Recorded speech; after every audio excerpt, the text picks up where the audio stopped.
Hello everybody, and thank you for tuning in. Today we have a special guest, and I am delighted to introduce Julie Borowski. She's somebody who's been working in the libertarian movement for a bit. She's a graduate of Frostburg University in Maryland, and still very, very active in libertarian politics. She's been involved in LPAC as well as YAL, and is now employed as a policy analyst for FreedomWorks. Julie, nice to have you with us today. Hi, Dr. Paul. Thank you for having me on. Tell us what you're involved in doing right now. What are you analyzing at FreedomWorks? Is there any special project that you're working on? We're doing a lot at FreedomWorks. We're mostly an economic organization, but we've been doing a lot about civil liberties lately, which is nice. We're doing a lot of stuff on the NSA, trying to defeat NSA spying. We're also doing some stuff on Audit the Fed, which I know you're pretty passionate about. It passed the House. Now we're trying to get a Senate vote, sure. But good luck with that. We're doing a lot of stuff. Besides FreedomWorks, I have a YouTube channel, which probably most people know me from. And you have a neat little channel there. What year did you graduate from Frostburg? 2010. So you've been just a few years. While you were in college, were you involved in libertarian politics, or is this something new, or how did you get involved? Well, you got me involved, to be honest. I started college in 2006. I found out about you in 2007. I was 18 years old. I found out about you through the internet. I was on Facebook, and there was somebody who said Google Ron Paul. I was 18. I Googled you, and I found out that we agreed on a lot of stuff. I really got involved in 2007 May. There was a South Carolina presidential debate, if you remember, and you were debating Rudy Giuliani on foreign policy, blowback, how foreign policy can have unintended consequences, and that's kind of where I took off. I was just like, wow, this is the only person on this stage that makes any sense. So I got really active. At my school, there wasn't that many libertarians. I had one libertarian professor, though, and I chalked Google Ron Paul all over the sidewalks, and I guess that's kind of how it happened. What kind of label would you have given yourself prior to the time you got introduced to libertarian ideas?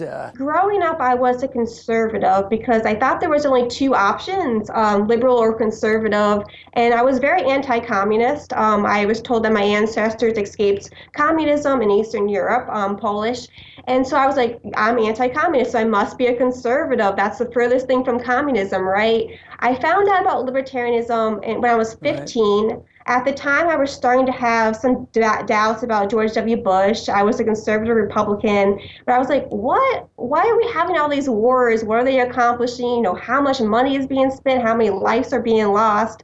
And I discovered libertarianism when I was 15, and these were capitalists who were anti-war, which I discovered was me. I didn't really get involved until I found out about you and when I was 18.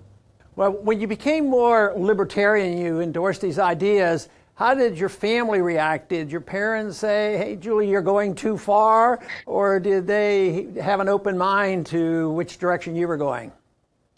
My parents are not libertarian, but I know my mom, and especially my grandfather. My grandfather was more libertarian, but they always told me, stand up for what you believe in, even if we don't agree with it, you know, stand for something or you'll fall for anything. So they were really proud of me for standing up for what I believe in. They've come around on a couple issues. I know I was talking to my mom the other day, and you know, she was very anti-drug, but now she's like, yeah, sure, let's legalize marijuana for sick people. Why not? You know, they should be able to use marijuana, and that was just amazing to me. And also on foreign policy, they're realizing, you know, why are we doing this? We can't be the world's policemen. So that's really encouraging to me.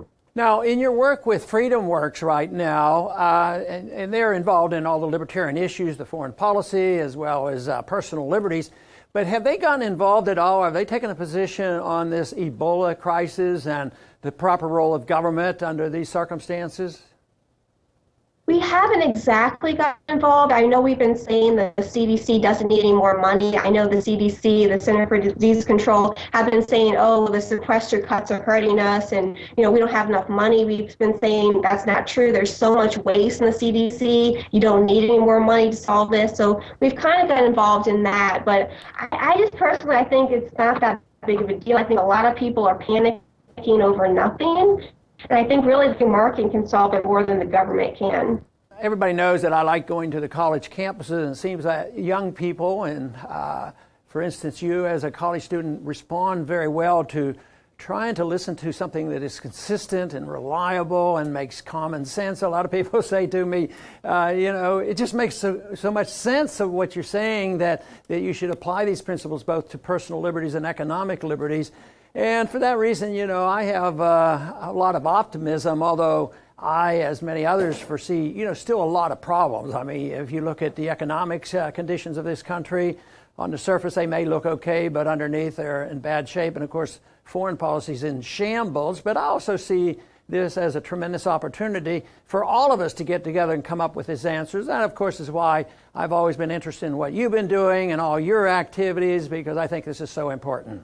Yeah, I agree. A lot of people have come on board to the libertarian message. I know in 2008 when I was 18 I said I was a libertarian, people had no idea what that meant for the most part. Now a lot of people have at least heard the word libertarian, and a lot of people are saying, hey, maybe they have a point. Maybe that Ron Paul has a point after all. Maybe he's right. I want to, make sure that people can reach you. You do a lot of stuff on YouTube. Is it just getting your name out there and going to YouTube, or do you have a special program that you put on the internet? If you just go to YouTube and type in Julie Borowski, it should come up. You do a fair amount of interviews and all. Do you have a schedule to doing that? Do you just do them when it strikes you, or do you try to put one up every week, or how do you work with that? It really depends. Sometimes I see something going on in the news and I just have to make a video and I have to just go home and make one that night.